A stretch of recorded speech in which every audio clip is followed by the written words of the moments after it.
Story time. We're talking smoke beers today. And now what if I told you that a smoke beer is not a style of beer at all? Why would I say that? Let's get into the origin, shall we? So beer's thousands of years old, this much we know. And a long, long time ago, in a galaxy far, far... Wrong story. We did it. Here, we figured out a long time ago that if you dry the grains, it makes a better beer than just using fresh, wet grains. So standard practice became dry the grains. How do you do that?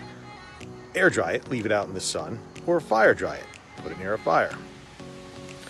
Guess what happens when it's near a fire? There's smoke, the smoke gets in the grains, it imparts a flavor, boom, the beer tastes smoky.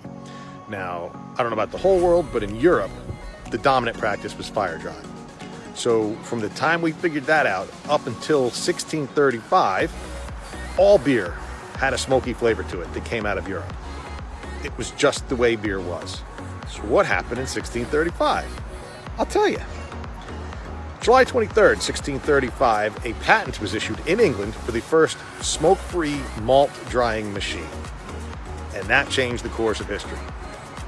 This machine was efficient and cost-effective, so it took hold and it spread out of England and across Europe.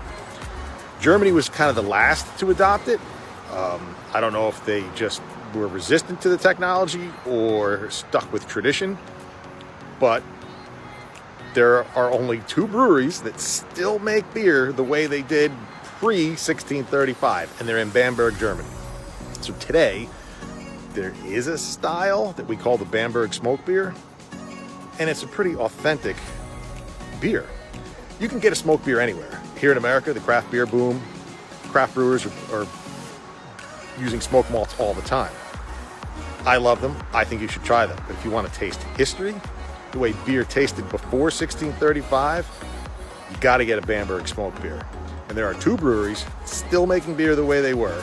And I'll link them, mention them in the caption. So just check that out. I don't want to butcher their names, but it's the real deal. So go get a taste of history. Cheers. Get jiggy with some smoked beer.